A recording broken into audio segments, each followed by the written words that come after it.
Hello, welcome to the All Around Grant Show. I'm Loren Sederstrom, the host, and my co-host is Larry Lanou. Well, we have an awful lot for you today on the show. We have about 20 videos, and there's a lot of information. We're going to weave the story together, but we're going to first start off with our human interest part. So if Control Room could play the presenting of the GRP scholarships, please, let that run. Thank you.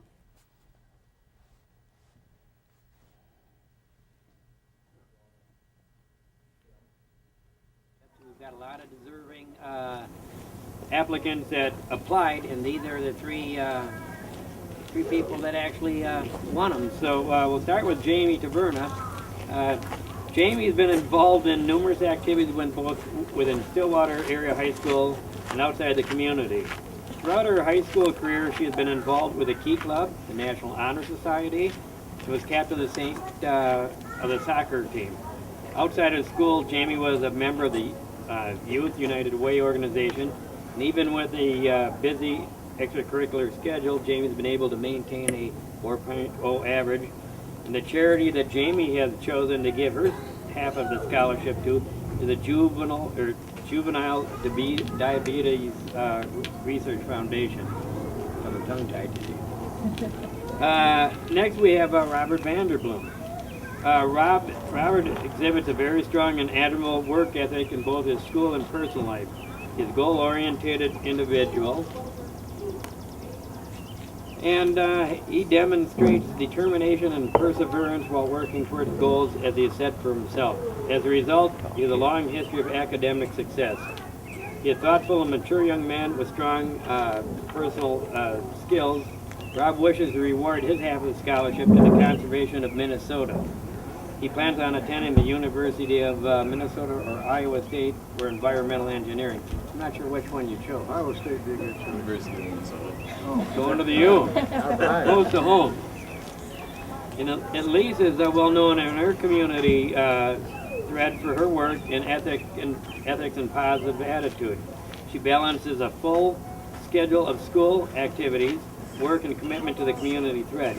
She's an active volunteer at St. Andrew's Church Fellowship of Christian Athletes and National Honor Society. Lisa shared her dream for the future of going to medical school and becoming a doctor. She wishes to award her half of the scholarship to the communication thread of Stillwater, and she plans on attending, go ahead. University of Puget Sound. University of Puget Sound. Yep. And if you can just say where you're going to school, Jamie. University of Minnesota, Duluth. Robert, go ahead. I'm going to the University of Minnesota in the Twin Cities. And so they're all very well deserving. Jack, anything you'd like to say about the organization? They're just a very good group of young people, and we're very proud to make this award to them, and we look forward to your continuing activities with the community. And we really need more you type of people in and about our community and our city hall, and we look forward to you doing great things as you go through your future academic careers. Thank you. There, that was GRP giving out the 3 scholarships for promising young people based on citizenship and academics and volunteer work. Now we're going to continue on the education venue. And what we're slightly shifting gears to is, most of you are aware there's been quite an uproar in Stillwater School District because they passed a $92.5 million bond and they were going to be repairing some of the schools. Well, now a new superintendent came in, Ms. Pontrelli, and she decides, nope, we're closing those 3 schools, and we're going to build a new one. And you'll find out some very interesting facts on this. And so Matt Dean had called a special meeting along with two other senators and a representative. And why don't we play this clip, and he'll explain why he called it. Probably more, email traffic and calls on this probably than just about any other issue, and I only represent a very small part of the district. So that tells me that this is something that I need to pay close attention to.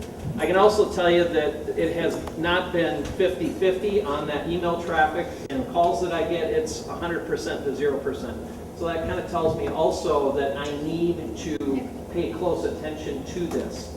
So that's why we're here. We're here to listen.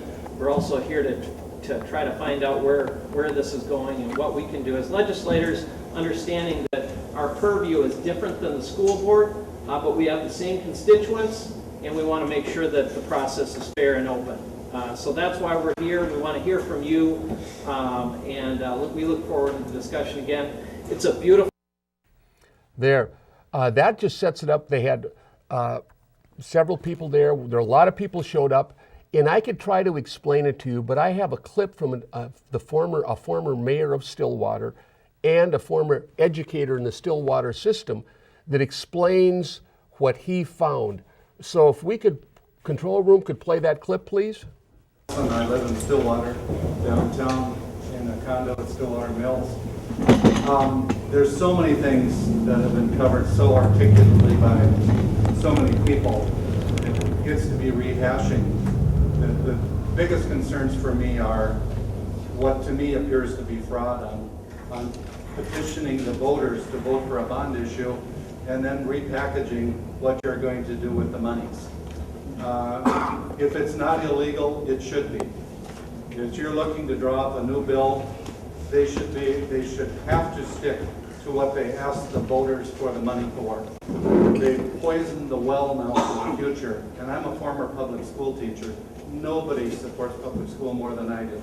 I think it's critical for our culture that we have good public schools, and we've had it in Stillwater. And they poisoned the well with the worst public body that I've ever seen in my life. It's shocking beyond belief. For any of you that haven't been there, I have never seen such an arrogant, lying, there's no other word, group of politicians, because that's what board members are too, and I don't mean that in a bad way. I mean it for what they've done. However, by the way, my dad, my brother, and my daughter have all been in the legislature. I've been a mayor and a city councilman, so politics is not a bad word to me. The thing that blew me away at the last meeting, I walked up to the assistant superintendent and the superintendent after everybody spoke, and I said, I have a question, okay? How many classrooms are we closing, and how many classrooms are you building?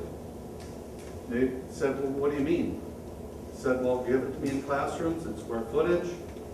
You're closing 3 schools. What's the aggregate number of classrooms you're closing, and what are you building?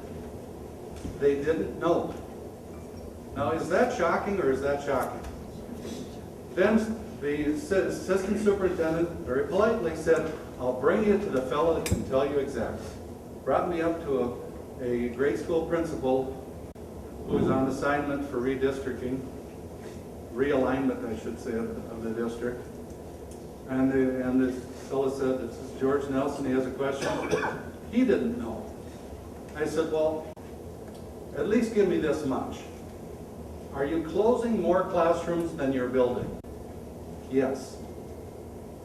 I said, so what you're telling me then is we passed a bond issue that we didn't need. $97 million, and you're saying we have the classrooms here already, and we're going to close them and build a new building. Now, if that isn't insanity, arrogance, I don't know what is. It's so shocking, it's beyond belief. Like I said, if this isn't illegal, we've got to get a law that holds people accountable. Because this is, and we also can't find out why they're doing it. We've been told millions wrong. We've been told many, many things, but none of them turned out to be true. So if that isn't shocking to the rest of you, and then we're going to build a new administration building too and close one of the classrooms, which wasn't talked about on the bond issue. Have to have that. So. Thank you. There. Well, it seems like the right hand doesn't know what they're doing. They're talking about, later on they were saying, oh, the bodies are, students are too high, there's 33 in a classroom. Well, if you're going to less classrooms, it isn't going to get any better. Not only that, they're saying how broke they are. Well, why would they be closing 3 schools when they have excess capacity? It doesn't make any sense. But the next clip is well, Loren, before we touch on the next clip, if you were to look at the benefits of merging the 2 school districts, we wouldn't be building new schools. A lot of their students are leaving Stillwater to go to Matamidi, so now they'd all be there. A pony would still be a pony, a Zephyr would still be a Zephyr, right?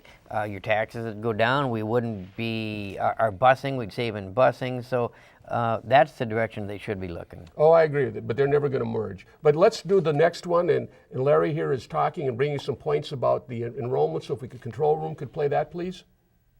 Larry Liddell, I sit on the Grant City Council, and I want to thank these legislators because a couple years ago I went by and I asked them to pass a bill that says no building a school on a dump site. And if they are, you have to give public notification if it exceeds toxic levels. They signed on. They did have co-authors. It was a bipartisan bill. Senator Chuck Weir was instrumental in killing it. So was Representative Peter Fisher in killing that bill, not hearing it. I actually got Aaron Brockwood said he would come and testify at the Senate environmental hearings. It never got that far. That being said, I do want to have them introduce legislation coming up. And you got to realize one of the reasons you're closing schools is abusive open enrollment by the Matamidi School District. They're operating at a 30 to 33% open enrollment. 5 years ago, they came to the city council meeting. You won't find any record of it in our minutes. But Superintendent Mark Larson came and he says, we have 16% open enrollment. We'd like to get to 19%. And he actually plugged it while he was asking permission to build a school large enough, actually isn't even large enough to hold all the open enrollment in the Matamidi School District. So what you are losing, I believe the Stillwater, any of the school board members could probably tell you that they had to write a check to Stillwater School District for close to $2.3 million. That's what they're losing in funds to the Matamidi School District's ruthless open enrollment. Now, I've talked to it, and Senator Housley has agreed to author a bill when I talked to her earlier, and because this is the only thing that you can really get done is what can you do, when we're talking today, what can you do on a legislative deal. This is the statute on open enrollment. It has a minimum, it has no maximum. So it's a simple line item, it should be easy to do. There's a maximum number of resident open enrollment students in a school district by grade level should not exceed 2 times the state average open enrollment. If you did that, because you are losing 140 kids just from Rutherford to Wildwood Elementary, and they're putting them on a toxic dump site. That's why these legislators actually got up and wrote a bill. Since then, we have found that there are 2 teachers, staff members that have come down with cancer. You can go to the Facebook, verify that, and now you've got a 6-year-old child that's going there with brain tumors. It's exactly what Erin Brockford, that's why she said she would come and testify on the Senate floor. These people tried to get it on the floor. If you want to know why, I've got copies of it. You'll see Senator Chuck Weger holding hands with Superintendent Mark Larson. There is your problem. Replace him. We need somebody that actually cares for the kids. Thank you. And I would like these if they would consider stating that they would co-author, like you said, for a bill with Karn, if she said she would introduce this bill next year in a legislative session, and maybe they would address that tonight. Thank you. Thank you, Larry. Well, one of the things you're finding is it's hard to get straight answers out of a school district. Like George Nelson had said 3 or 4 times that they can't even give them the answers. Well, the next person up that was talking went to the State Department of Education, and she couldn't get answers either. So if we could play that clip, please. We no longer have effective checks and balances. Minnesota laws, the laws that you write, state that necessity needs to be proven in order to close schools. Not only was necessity never proven in the case of Marine and Withrow and Oak Park, I've never been given any sort of clear articulation as to why these schools are closing. I have heard countless buzzwords, I've heard catchphrases, and I've heard explanations, plenty of them, but none that are consistent and none that are explained, much less backed up with facts. There is something fundamentally wrong with that. The simple fact is right now, there is not accountability. There is not transparency. The public should have the right not only to ask questions, but to be given access to information to answer those questions. And it's simply not happened in this case. Stillwater District has disenfranchised an entire third of its own district.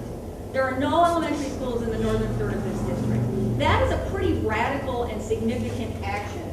You should never do that without having a very good reason. And you better be able to articulate it to people who are asking questions.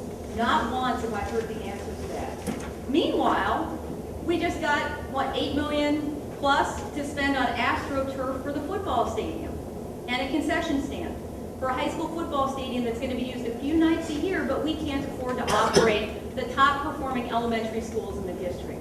I'm sorry, but there's something wrong with the system that's enabling that to happen. And I know I hear phrases, it's local control. I hear from the school board all the time, it's not our fault. You need to go to the legislature and ask the legislature for more money. You know, if we had more money, we'd solve these problems. I've seen a lot of this and not a lot of, you know what? I helped get us into this and I need to help get us out. And the truth is, this isn't simply a matter of local control. You have laws, your laws that have been directly implicated by the actions here. You have laws governing learning and development revenue. And the changes that this district has begun are going to make it impossible for them to meet the maximum class size requirements for the learning and development revenue. So, you know, you guys hold the purse strings. They're not complying with your legal requirement, and yet for some mysterious reason, they're continuing to receive those funds. I don't understand that, and I think some questions need to be asked about that. Similarly, with the laws regarding the review and consent that the Minnesota Department of Education did before approving the referendum. You know, this district submitted a substantial amount of information, including its long-term facility report, to the Minnesota Department of Education, and in it, it clearly and unambivalently said, we need more capacity in this district. This district is going to grow. We need more capacity.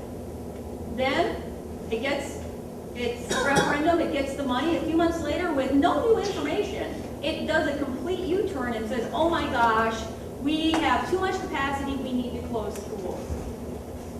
There's something fundamentally wrong with that. And this is happening under your system. You guys have the purse strings. You need to be asking some questions, and you really need to get some answers. I've said the same thing to the Department of Education, and I've gotten nothing. So maybe you weren't the first line of defense, but that's not coming through for us. So now we're looking at you. Thank you. They're very articulate individuals. The statistic of average students per classroom need to be made closer to the number of students per paid staffer, I think, too. But again, they're not getting answers, and that's one of the problems we have. And Loren, you know, it's like she said, she's addressing the legislators out there. We had two senators. We had Senator Housley, Senator Roger Chamberlain was out there. We had State Representative Matt Dean, Representative Lomer over there. And the only thing they actually can do by statute, because this is actually considered a local issue, is they can write the statute on open enrollment that has a minimum in the statute, but it has no maximum. So they actually can be effective, and Karen has offered to agree to do that. We'd hope that the other legislators step up and support her in that effort, because that is what caused that deal. You and I went down to the legislature in 2012, explained to them that open enrollment will have a detrimental effect to the surrounding school districts. And they didn't act then. Maybe it's time they act now. Well, the other thing that they could do, like a lady has suggested, is they could put a petition and recall for the school boards. They get on the school board and they tend to be yes men. Well, maybe if they had a petition recalled those people that are voting for it, that would give you real local control again. Okay, now let's go to the next video. We may have to cut this one short because it's kind of long. So if we could play the last video on the schools. Someone else? Someone else? I'll go. Phil Watkins. I'm not in Stillwater. I just had two kids that have gone through the Montemedi system. all the same things that you guys are saying are the same things we went through 5-10 years ago. And I can't even tell you how many sleepless nights we had, same exact type of issues. I guess when I look at you guys, and Matt, I think your daughter and I actually were friends. I taught your daughter to water ski, I think. But it's a bizarre situation how this power to do these things to the citizens of an area that a school board is responsible for have been changed. The shocking one that I have seen lately was how now a school board has the ability to hit us with a local levy. Where in the world did that come from? They used to have to get it through the voters. Well, I can only imagine the players that came down and cried and begged to have that law change so that they have unlimited power again to play with your money and do the things that they see fit. In Matamidi, we had the same exact thing. We had a superintendent that said the reason why we have to build a new school is because this one isn't safe. Well, why is it not safe? Well, it's because we got this multitude of kids being driven every day, and it's not safe for this huge line of traffic going in and out of this little neighborhood school. So like Larry's saying, why did we allow open enrollment to get out of control and take a method of, let's say, competition that might work okay in the capitalistic world of business and apply it to school district against school district, fighting playing with little things like open enrollment? Matamidi creates this elite academic little thing by sucking the academic wannabes out of every single district, roll them into Matamidi, and then run around bragging about test scores. Then they get superpowers to be able to go and change laws to do things like this, which Miss Pontrelli came from our district, okay, right around the corner. Her name used to be Warren, I think, and my kid rode the bus with her kids. And I think she worked at Matamidi for a while. What I'm concerned about is the ability to allow people that really have no business making these decisions have a runaway checkbook and be allowed to do this to us. That's the problem. The problem is the laws have been changed over the last 10, 15, 20 years from school districts everywhere operate the same. Kids go in, they go out. It's not rocket science. But we've allowed these school districts to turn into these little empires. And we've torn down, thrown away one school, built another one. Here we are again. Let's throw away assets and resources. Let's say these schools are worth $20 million. We got 3 that are paid for. What in the world are they throwing them away for? We got a national debt of $19 trillion. We're digging a hole faster than we can do it. We're consuming natural resources at a record pace. We've got oil prices that have been the most precious thing. Everything in this room is made from oil. He made some very good points. Those schools can last a great number of years. They're worth millions of dollars. In Matamidi, the runaway checkbook is they just found out how to pass a maintenance levy they want to spend $8.5 million redoing all the parking lots. And one of the things, and we didn't have time for the segment today, they want to put some pavers in there, some cobblestone pavers to slow down the water. They've only got 4 schools, for Pete's sakes, and they're going to spend $8.5 million paving the lots? Loren, that's using gold 35. bricks? That equates to about 35 miles of road in the city of Grant.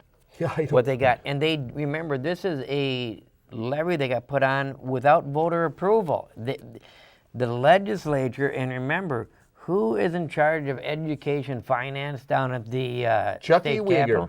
Yep, and that's why the picture I had over there when I was speaking, it's got Mark Larson and Chuck Weger holding hands. I'm not too sure they don't have joint checkbooks. Well, we're now going to use that roads and paving as a bridge, because the roads are a major issue in Grant. And if we could please play that next clip, please. Heavy patching thing. And the point I want to make is it doesn't make sense to be penny wise and dollar foolish, or vice versa. We're spending $25,000 a year patching that road. In 10 years, that's $240,000, $250,000. We can patch it, it'll last 8 to 10 for 120. So we're actually saving money. We're 100 grand ahead if we patch the whole thing to begin with. So we're saving money in the long run, and that's what the point I'm trying to make. Yes, we can keep patching it, but if we fix it now and it's goods for 8 to 10 years, like that patch in Joliet that's held up very well, in the long term, we're going to save the residents a significant amount of money, and we're going to get a lot more done. And yes, it's going to be a hurt in the budget now, but in the long run, we're going to save over $100,000, and that's a significant amount of money. That's a lot of money that could be put on other roads, and that's the point I'm trying to make. The engineer has come up with this. This isn't a fictitious number. This is the research they've done, so it's legitimate. We can save the residents over $100,000 by doing the heavy patch and overlay. So to me, that makes economic sense. So that's what I would heavily lobby for. Tina. Are you talking about completely overlaying McCusick? Heavy All of it? patching, this one right here. It says patching entire length of roadway with 1.5 to 2 inches of pavement. Yes, but isn't some of that, isn't? There we go. Not terribly well informed, which, who's on first, who's on second? I'm not sure she's ever made it to third. I'm sure not either. And Lauren, when you're talking about putting some of that together, if you look at our engineer's estimate for patching that road, they figured that, by next year it'll probably be $71,000 to patch that road. That's right in the minutes. You can go back in the minutes and look at the packet. You'll see for potholing patching alone it was $71,000. Drive that road today. That road has already been potholed and patched for the spring. Drive it today. The holes are back. Yeah, it doesn't work. Not the way they're doing it. Let's put it that way. Okay, let's go to the next clip if we could, please. The best we can with what we got, and some of these patches, to Lauren's point, have lasted a long time, and they work, and they're not violating our road policy because they're patches, not overlays, and so that seems to be where we've gravitated to. Well, that is heavy patching. That's what the thing says. It says heavy patching. It doesn't It's say heavy overlay. patching. To do that, we could save $100,000 over 8 to 10 years. The patch that's on Joliet has lasted very well. That would be a long patch, and it would save, and then we could start putting that $100,000 in other roads. But Lauren, here, let me just interject real quick, and I understand that. I understand what you're saying, but it's a lot of people have tried to sell me stuff where it'll save you money in the long run, but you got to come up with all the money now, and money's not free. You got to either borrow it or tax it. That's our job, and we have constraints with, and Sharon could have. Yeah, we got a $60,000 grant. And we could be money ahead. We have a reserve. We tried to raise the budget $200,000 to cover the roads. And boy, you think we had just slaughtered 10 children or something listening to the mayor squawk. Again, we're talking about public safety. You have a $50,000 or $60,000 car going down that road and ruin a rim or suspension, whatever. And then there's the safety issue of people going on the other side of the road on to Joliet, get around. Lauren, in Joliet, the people are driving right down the middle of the road to avoid it. And you talk about the patch and stuff and that was done on Joliet. If you're quite honest, that's that 400-foot patch that leads to the mayor car and Jeff Huber's driveway. That was not a black shovel full of blacktop, a patch like everybody else gets. That was actually a milling over. They milled that road out, and then they put an overlay back in after they milled it out, and that's why when you go over it, you won't see a jump up in the blacktop. It was actually done correctly, but it's only been done correctly in front of the mayor's house. Well, ironically, they're doing this road rating system, and one of the roads that the mayor now wants to do is the road that's in front of his house. But let's go to the next clip if we could, please. The best we can with what we got, and some of these patches, to Lauren's point, have lasted a long time, and they work, and they're not violating our road policy because they're patches, not overlays, and so that seems to be where we've gravitated to. Well, that is heavy patching. That's what the thing says. That's heavy patching. It's heavy patching. To do that, we could save $100,000 over 8 to 10 Dallas, years. can we go to The the patch next that's clip? on Joliet has lasted very well. There would be a long. That same road we're talking about, I have talked to Brockman. He says we're throwing good money on bad roads. He says you cannot keep potholing and patching that road. The patch that Mayor Carr talks about in front of his house, 400 some feet, was a mill and an overlay. It wasn't a patch. It was a mill and overlay. That's exactly what we should be, at the very least, we should be doing a mill and overlay, which I got the price for $130,000 to do the whole thing. Now you could completely rebuild it for $260,000, and that's still is cheaper. You said in your document you sent out, it's $73,000 to patch it this year. Have you driven that road since they patched it this spring? Yes. The holes are already back there. We just keep throwing bad money at it. We need to do what is right. You know, as an engineer, that the proper way is, whether you can even mill that road, most of our roads are not capable of milling because they're in such bad shape, they'll peel out. That one you might be able to do a mill and overlay because it probably is thick enough. But the truth of the matter is, it's broken up enough. I'm not sure a milling machine would do very good. That road should be reclaimed. I talked to the engineer for the city, and the prices are down this year, so good for the county, that is, that they're gonna do extra roads this year. They're looking at Jamaica. They're possibly gonna redo Jamaica going south of where they left off on County Road 9, all the way up to 12. Because the prices are lower this year than they expected. There's extra money in a budget. And if you look at Jamaica, probably one of the best roads in our city, right? You know what they would do? They aren't gonna do a mill and overlay. They're gonna completely reclaim that, because that's broken up bad enough. They would reclaim Jamaica. Go look at that road. What we need to do is reclaim that. At the very least, do a mill and overlay. We can't keep spending $73,000 a year potholing and patching and come back a month later and the holes are still there again. And Brockman will tell you that he cannot fix that road. Jeff. There. That's so much for the roads. We've covered it quite a few times. They keep voting it down. They're very stubborn about that. Of course, part of it's because it's my idea and I'm the minority. Well, I asked to bring back our road committee again, and they voted against it. I mean, folks, that's the only infrastructure we have in our city.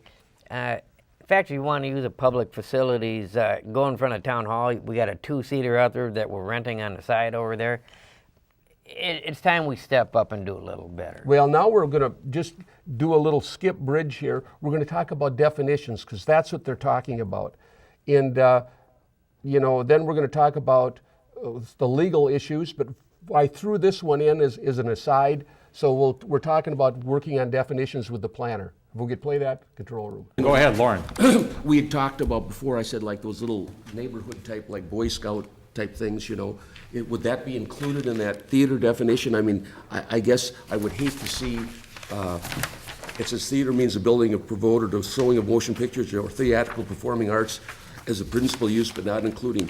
I mean, did we address that in the table? Will that, because I don't see a table here, so will that be addressed? That's what I was concerned about. So if we have some little, you know, like the 4-H or the Boy Scouts or something, they had something going on, it wouldn't be a problem, because it's not a commercial, it's more of a civic. Mr. Mayor, members of the council, I mean, in terms of a small playhouse, for example, I know that came up as part of the discussion. I think that would fit very nicely within the theater definition. The reason why you don't see on the table of uses here theater identified is because there's really no changes to it in terms of it is on the table already. Okay. And it's, you know, conditional use permits, et cetera. So there were no changes to that portion of it. So this is just what would be changed within the ordinance. Okay, thank you. Yeah. There. That we were just talking about putting definitions, and that kind of sets the legal format for what can be done in grant. Well, Lauren, I want to touch on it a little bit, because you'll see we've been paying our city planner all this. Now they finally got a planning commission. Remember when the planning commission used to do definitions and codify ordinances? We've turned it all over to the staff. We're paying way too much money. I don't see a lot of people going out there asking to put theaters in our city. What they're really doing is sharpening up all our definitions and our ordinances, so as Met Council comes in here, we're clearly well defined, and then they can go out there and see if you're in violation of one of their ordinances. The other thing that is happening is Mayor Carr is running this like a Class B city like Maplewood, where the staff has all the power, makes all the decisions, and they just sit and vote on things and are not involved. And this is going to come out in the next clip as far as pursuing legal. Who makes the decisions? And that's the next clip we're going to play. So if we could run that, please. Email. It came out, it appears that the city of Grant has entered into a lawsuit with Mr. Smith. And my question is, who directed our city to get into litigation? Was that a council decision? And how much funding, how much is this costing the city? Probably you have an update, know what the legal costs at this point are on that case? I have not reviewed your bills to know what the legal costs are associated. Okay, so I understand they're probably considered, but I mean, this is the first I heard that our city's gone into a lawsuit against Mr. Smith. I get it in an email. And so I don't know, did the council majority direct our city attorney to enter into litigation against Mr. Smith? And what are the costs? I mean, when we go into litigation, as you decided to go into litigation against myself, it was a council decision. You don't come up and voted. I want to know who directed Eckberg-Lambers to file litigation and enter into litigation, and what are the costs to the cities? Okay. All right, So, and that's a fair question. Okay, we'll stop you there then, since we don't have Fran. Kim, I mean, the history of this again, do you want to recite a little bit of that? It's not an agenda item. I'm not prepared. I don't have the figures in front of me, no. Okay, well, and from, as far as I'm concerned, if we have an issue like this that comes before us, and it's a staff issue, we don't need to vote on it. If it's something that's wrong and it just needs to be done, it just happens. You don't get to decide on it. The county commissioners don't decide on every traffic ticket or anything else they want to do down there. They give it to the county attorney, and the county attorney decides, and the county attorney goes forward. We do the same thing here. That's called running a city efficiently through the staff, through the proper channels that don't necessarily have anything to do with us. That would mean our staff, which is Kim, would have directed our attorney, because the attorney can't direct himself to go into business. Would have meant the information. Would have been the city engineer that directed the attorney? There is only one person left. That's our city administrator. No, the Or city. did you direct him, Mayor Carr? The city administrator would have gotten the information based on whatever, a complaint or whatever, So- and what, I'm talking, and would have forwarded the information on to Nick for review, and if Nick decided it was something that he needed to do, then he would do it. It doesn't require council direction. That's how the. Doesn't. See what I'm saying? The council doesn't have to decide on anything. Now I'm going Actually, Nick gets to write his own paycheck. He was over $40,000 over budget last year. He is over 10% of our budget last year, and it's just chasing our own citizens. And you know what? To this date, I think he's about 0-4. He's lost every case he's gotten into. Well, ladies and gentlemen, here is the disc that I have from the Office of Administrative Hearing. Okay, so I'm fully documented. And what happened, they charged Mr. Smith with using the logo of the city. No, the city seal. The city seal. And the seal, you know, is that thing that makes a crinkly little imprint. It's embossed. Embossment on an official document. Well, it's interesting because the clerks that neglected to mention she was administrator A. B, she said she never used the seal on any documents. And then the attorney showed a document that did have the seal, and it wasn't about the seal at all. What they were talking about is the city logo, and they sued a man for that. And the interesting thing is, they never assigned, the man in the contest never assigned exclusive rights to the city like they do with the Winter Carnival. So they did not have exclusive rights to use it. It's not theirs to use. And actually, so they took him to court. It wasn't even the seal. It was altered from what the actual logo that they've been using on our city newsletter. It just said news on her. And folks, that's cost in legal deals probably about $40,000, $50,000 just because he tried to educate the citizens on the charter. If you take and follow anybody that supported the charter has got litigation, pending litigation. And Nick gets to write his own check, folks. In fact, I hope he's writing himself out of a job next January. He had a disclaimer they testified to when in fact, oh no, I put it on early. And in fact, the disclaimer wasn't put on until after the election on the website. And I'll briefly go over this. We had three judges there, Lipman, O'Reilly, and Lefevre. Ellen Gillespie, an attorney from down in Indian Hills, made the complaint. Bob Tupfty testified, and so did Tina Loban. All three of them admitted under oath that they knew immediately that this was not from the city. Then Kim Points went on to testify, as I'd mentioned. This will be decided on very shortly, and next month I'll bring the results. But this was absolute a witch hunting expedition, because anyone that supported the charter, they are going to punish legally if they possibly can. So that's just the brief part of that, and we'll bring you more information next month on that. But now we're going to go on. We're going to give you a little bit of history, and to show you that Mayor Carr does not apply rules evenly. And so if we could play that clip 271, please. I'll talk on the other side. In January, Councilman Jeff Huber. the owners of the property are Mr. Larry Lanou. Excuse me? Who said that? I didn't hear anything. Who said that? Deputy, could you escort her out of the building, please? Yes. Thank you. It was my pleasure to go. Yeah, well. All right. Fine class of people you hang around with. All right, Nick, can Notice a comment from Miss Loban. That's a classy people you hang around with. Okay, let now show you how classy Miss Loban is. So if you could please play the next clip, please. To follow me for whatever your reason is. Larry, she's got the floor.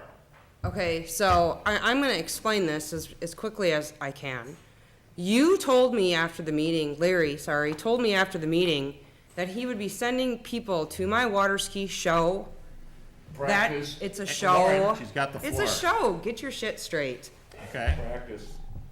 What do you know? I'm not talking to you. Yeah, just, Lauren, Lauren, let Anyway, her talk. you said that you were going to send people there to harass me for. There. Maybe it could have been that we're going to send somebody to document that they didn't make it to the special meeting, which is required by statute, and we documented that. And Well, that cost you taxpayers out there about 40 grand that Nick pocketed. I think I don't know. They must have a joint checking account between Tom and Nick. I don't know. Well, then we go on. You know, you see, now Miss Loban can swear and do everything, but somebody whispers something and they're in the audience and they're kicked out. Under their breath. And actually, we could have brought you about 5 of them where she's sworn. And actually, earlier in that meeting, didn't Mayor Carr allow somebody to stand up and talk about pissing on somebody's grave?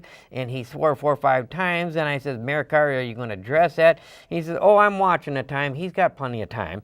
And so that was at the end of 3 minutes. The guy went on for 4 minutes. Right. So when Tom Carr's people come up, they're allowed to, but if anybody else does, they get hauled up by a deputy. Well, if we can play the next clip, please. That means you're both disgusting. That you would do anything like this to anybody. And a lady. There. That's one of Tom Carr's best sides. He doesn't get it. He doesn't understand what happens. He's called, you know, you have to have really thick skin to sit on a city council and try to do things for the city. They're so focused in not spending any money, not fixing the roads. The reason we're not fixing our roads is because if you are discouraged enough, the citizens, you know, we can actually go out and repair and do our roads now, and we're going to have to pay for it, yes. But they're trying to get to the point that if you're disgusted enough and your roads aren't getting fixed, finally the realtors on the board are going to say, well, you know, we can get your roads fixed if we bring in sewer and water, and that is their ultimate goal. I would agree. You got a couple of bottom-feeding realtors on the board. I tell you, things don't go well. Okay, now I want to read a letter to the editor that I had written. You know, my character is continually getting assassinated, and Jerry Helander wrote a letter, and they distorted the facts, okay? And saying that Miss Loban was stalked and all kinds of outrageous things. And here's the letter, clarifying some facts. In last week's letter to the editor, who should apologize to whom several facts were distorted. 1, it was a water ski practice, not a show, with fewer than 15 people in attendance, not the 200 she claims, okay? A ticket was never issued by Centennial Lakes Police. Charges were not dismissed. They were adjudicated, quote, no probable cause, unquote, which means they lacked foundation. Excuse me, and they shouldn't have been brought to begin with. Last July, I worked with the city engineer and came up with a patch and overlay solution for McCusick Road at a cost of $120,000, which would last 10 years. But the city council majority insists on patching for $25,000 a year. My plan would save over $100,000. Isn't that advocating for Grand Citizens? And that was one of the charges Mr. Helander meant, that I'm not advocating for Grand Citizens.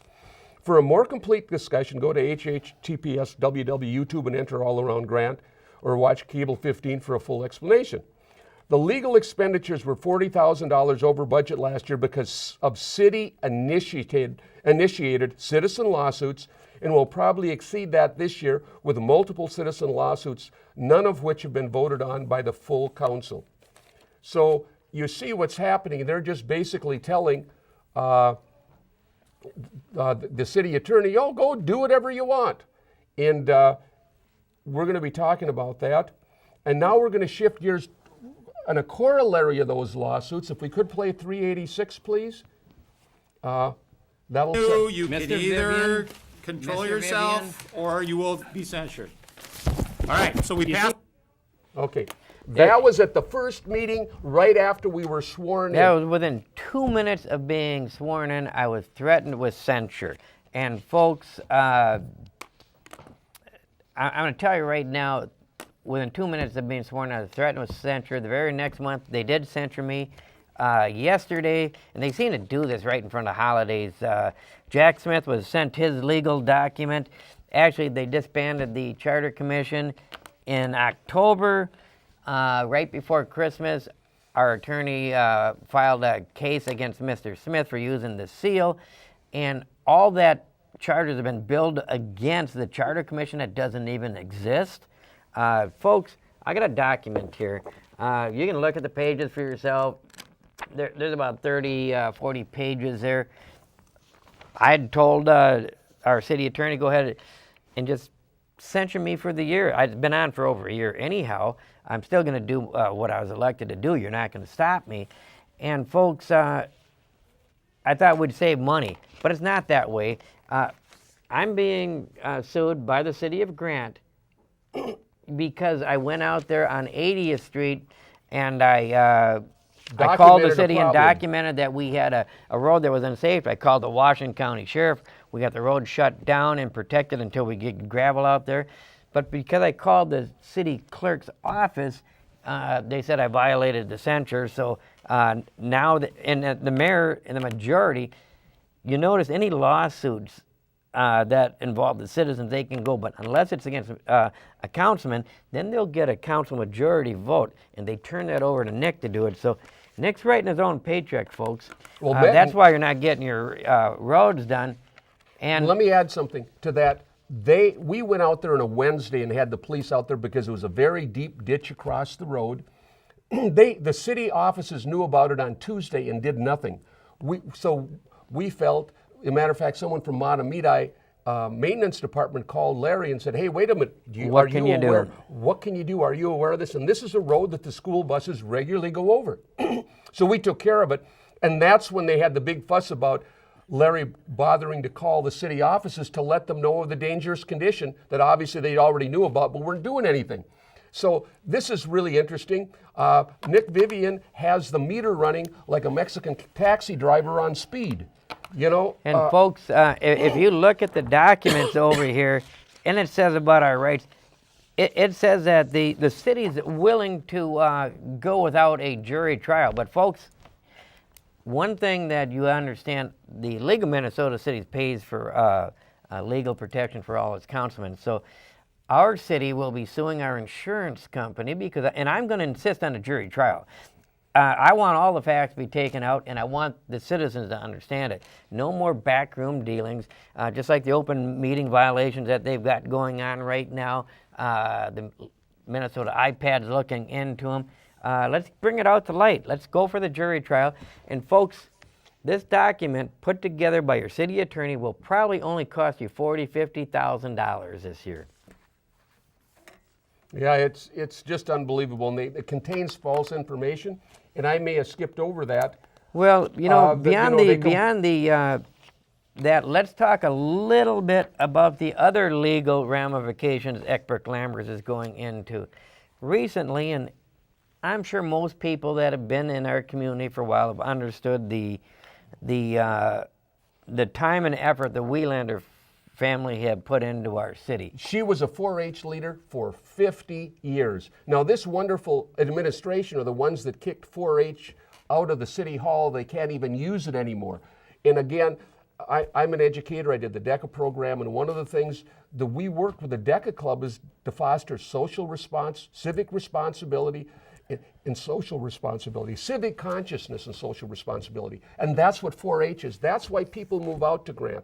So their kids aren't hanging around Maplewood Mall. They're doing something creative, Boy Scouts, Girl Scouts, 4-H, whatever it is. Her husband served 30-some years on our city council, wasn't in agreement. Actually, if you remember when Joyce did not support Mayor Tom Carr for re-election, what did he do? He moved her as fire warden, city cleanup. Well, he did for over a year. So he got her removed. He took her off the cleanup and the scheduling of the ball field, which if you drive up there, it's called the Wheelander Memorial Park. When the elections were out, she had a campaign sign in there. What didn't Ekberg Lammers write a nice, probably another couple $1,000 letter saying that she had to get a conditional use permit to put a campaign sign up. Well, and the state statute says from 15 days before the primary until 10 days after the election, political 45. signs of any size or shape are allowed. And this is the second letter they've sent to this little 83-year-old lady. I mean, this is absolutely just Can we ridiculous. show some of there's a sign that she had, and if we have some of the pictures out there, these are other signs that are just within a quarter mile. Now, if you look at this, there's a 4x8 sign out there, and I really don't have an opposition. It's probably been there for 15 years. Not a issue, right? But he probably doesn't speak up and voice his opinion. That sign's allowable. We'll go to the next sign picture that if we can. Here we have Axtell's. You can. There's a truck parked down there. Now I'm pretty sure that's a sign. That's not a permitted sign. We'll go to the next picture if we could. Now if we pull that up, what it says is wildlife control. This is a sign that's on the edge of Joyce Wheelander's field. You can see it's all plowed out there. It's actually on the right of way, but and if you look at it, if you got gopher control in Grant and you want to know how to get rid of it, there was a number. Well, our attorney or that directed the Jack Kramer, our building inspector, that said, you get that sign out of there or we're taking you to court. And so they're taking her to court. Let's look at some of the other signs that are allowed in Grant. Here we got an Edina. Funny, there's nobody worried about a realtor having a sign out on the road, are they? Jeff Huber is associated with the Edina Realty. He's actually, I should have brought the one. They had a 4x8 sheet of plywood, a great big sign that says Caldwell Banker up on a school property. And I guess that's not an issue, is it, Loren? No, not if you're a Caldwell Banker and you're the mayor. You get by with that. Let's look at the next sign then. Maybe this is where our whole problem lies. We talk about ambulance chasers. There's Ekberg Lammers. Folks, that's in the city of Grant. That's the one who signed this document against me. And if he can't make enough money stealing it from your city coffers, he'll put his sign out on the edge of 36. He don't care where he gets his money. And you know what? Ekberg Lammers used to be a reputable. I remember Bobby Briggs over there, and he was our city attorney. I'll guarantee you, Loren, when we turn this around, Ekberg Lammers will not be our city attorney any longer. And that's why Ekberg Lammers did not get hired. I got a call from the city of Lake Elmo when they were reviewing for attorneys. And they said, what do you know of some of these attorneys? I says, all you have to do is look at our cost overruns and you decide, do you want that for Lake Elmo? I don't think they got hired for their general. Actually, what they did hire him for was prosecution because nobody wants that job. Ekberg Lammers took it. Yep. We're having, again, we're getting cast as the bad guys. We'd like to, we were elected, to do some positive things. And we've done the tractor parade, we've done cleanups. But, when it comes to that sign that was out there and it said gopher, I mean, Nick Vivian is the same attorney for the city of Scandia, correct me? That's absolutely right. Then he did not allow us to put the scholarship on our city website or in the city newsletter. It's not city business, right? And so actually, if you look up in Scandia, I didn't know statute changed, but up there you can not only get 3 pages on the Lions scholarship up there, but if you want your septic pump, that can be done by Peterson. If you want a hamburger from Meister's, if you need a chiropractic, Kendrick. How does that change for the 8 miles? Well, it's a long ways. That's a long 8 miles, evidently. Well, And evidently- maybe the air gets a little thin up there, and they don't Yeah. realize what they're doing. or maybe they use common sense, and maybe they're not dictated by the council majority. Lauren, it's time we take this town back. It's way long overdue. We need to do some fixing it. Folks, are you aware that next month you are going to get billed for snow plowing on the 4th of July in Grant? You're being billed for bush hogging and mowing the town mowing hall the ditches in in January and February. You know, I realize how difficult it is to keep ahead of our lawns in January and February. We're just out there sharpening those mower blades and mowing like a son of a gun. But doggone it. Lauren, they make the mistake of sending us the year-end budget, year-to-date budgets. Folks, our city entered into a $108,000 contract with Kenny Johnson. Have you seen anybody mowing your roads, pushing back their brush? He gets paid $9,000 per month, whether it is. But go look at the budget. He's been getting paid out of miscellaneous expenses without showing a single receipt. Well, not only that, there was no competitive bids. The state statute says that if it's over X number of dollars, you have to have competitive bids. And not only that, correct me if I'm wrong, but wasn't that also approved on the consent agenda with no discussion allowed? So in other words, they're sneaking things in, putting it on the consent agenda. They don't allow discussion. They don't follow Robert's Rules of Order. It's King Tom's Rules of Order. You have to ask to have a thing removed from the consent agenda. It has to have a second. Then the whole council has to vote on it. Well, that's a no-brainer. They've got a 3-person majority, so whatever gets pulled off, very little. They have their own agenda. They're not following the political process. They're not following Robert's Rules of Order.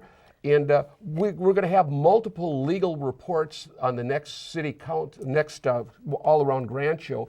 We should have some of the judgments coming in, some of the opinions, and we'll bring that to you. Lauren, and you got to explain to the citizens, why is the state auditor's office looking into our accounting? We're supposed to be approving our year-end budget from last year. And the state auditor, I've asked him to look into our accounting practices. Why is it, in fact, we know Kenny Johnson hires the Perrin brothers to do it, and I don't believe they have workman's comp. I don't believe they have insurance certificates over there. In fact, it's been rumored that he pays them cash to avoid state regulations. And why is it our state treasurer, or our city treasurer that's doing this bookwork? I don't think she's qualified. I wonder if she has a bond in errors and omissions policy, Sharon Schwartz. We got an individual, and I don't think she's qualified for the job she's doing, obviously, if you look at our books. Well, that wraps it up for this time, folks. I want to thank you for joining us. Next month, we'll be bringing you some more things. We should have a number of legal judgments, decrees to share with you. There's a lot of things going on, kind of like Teddy Roosevelt said when he went up San Juan Hill, charge! And that's evidently what they're doing. Oh, I thought that was Eckberg Lammers. Yeah, they were probably right behind him. Okay. Charge! Thank you much for joining us.